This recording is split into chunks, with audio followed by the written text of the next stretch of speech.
In the world of royalty, even jam becomes a subject of contest. Yes, my friends, our latest royal saga revolves around a sweet, sticky substance we all know and love, jam. Just when we thought we'd seen it all, the royal family throws us a curveball. It all began when Meghan Markle, now a successful entrepreneur, introduced her new lifestyle brand to the world.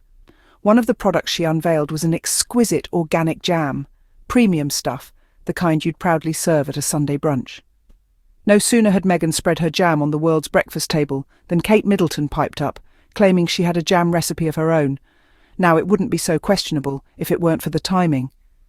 It's almost as if Kate saw Meghan's success and thought, I must get in on this jam action. But here's the kicker.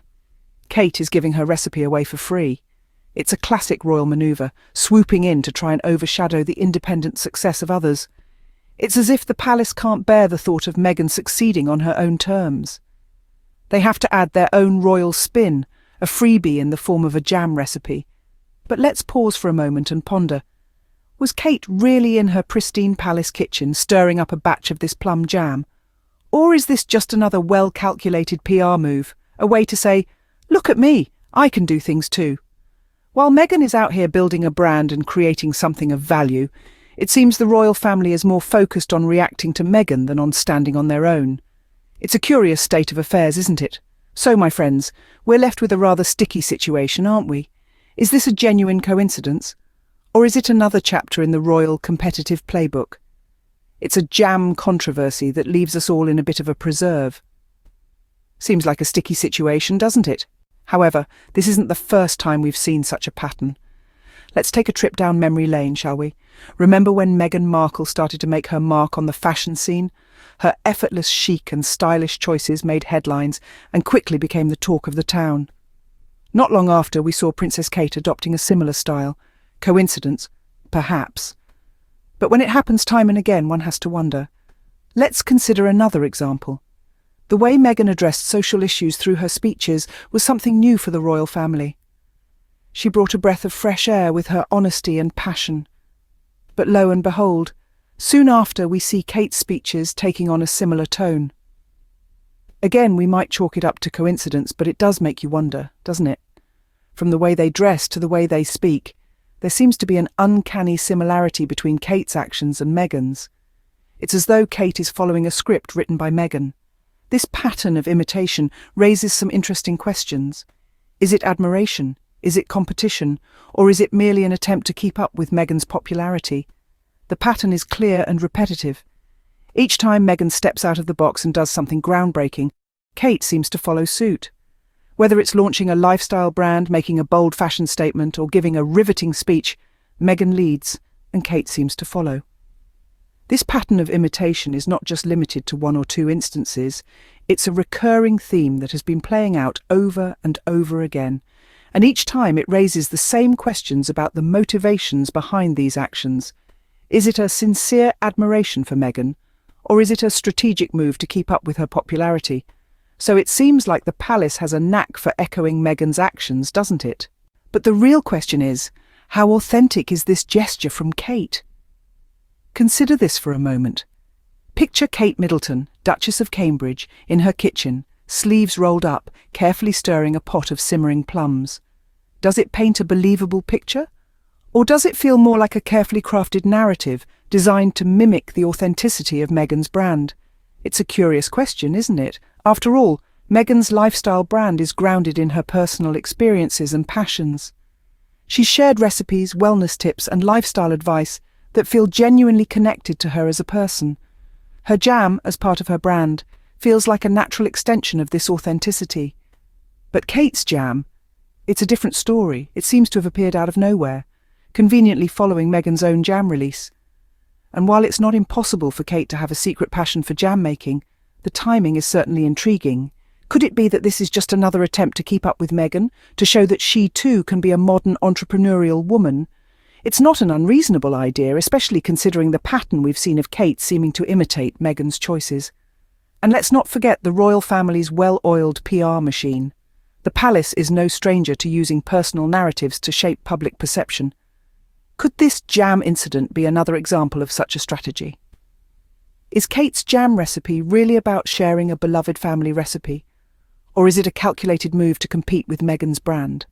Now, we're not saying that Kate can't make jam, or that she doesn't have the right to share a recipe if she wants to, but the timing, the context, and the uncanny similarity to Meghan's own jam venture, it all raises questions about authenticity. So is it really about the jam, or is it just another royal PR move?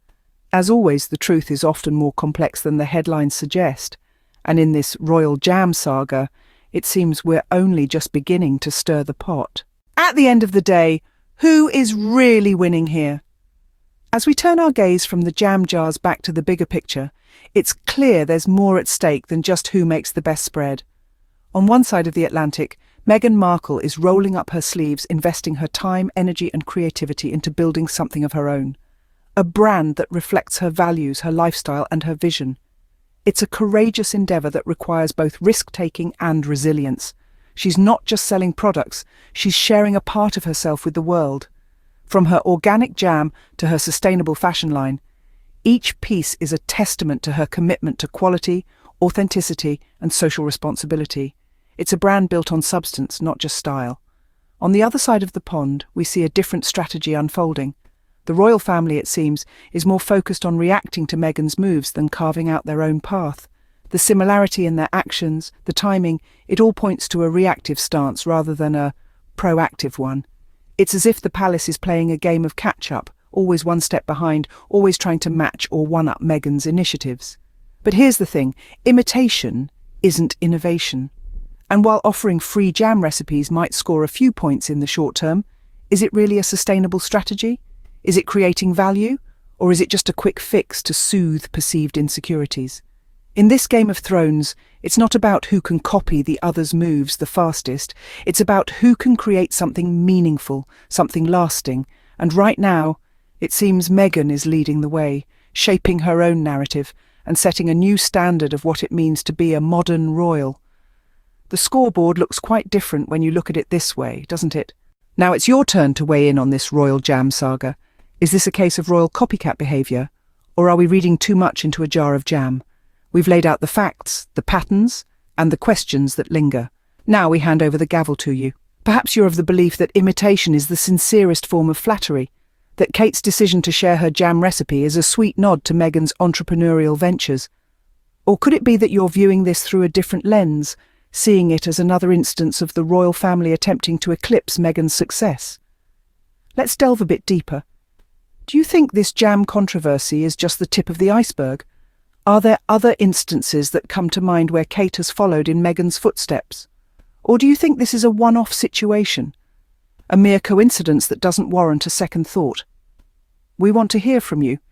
Share your thoughts, your theories, your royal insights. Let's dissect this together. Let's question the narrative. Let's keep this conversation going. Because if there's one thing we know for sure, it's that there's never a dull moment when it comes to the royal family. And while you're at it, why not take a moment to share this video with your fellow royal watchers? Let's broaden this discussion. Let's get more voices in on this debate. Because the more perspectives we have, the closer we get to the truth. So, grab your keyboards, get those fingers typing, and let's dive into this royal saga together. The court of public opinion is now in session. What's your verdict? And just like that, we've reached the end of another episode. Remember to like, share, and subscribe for more insights into the intriguing world of royalty. Keep the conversation going in the comments, and until next time, stay informed and stay curious.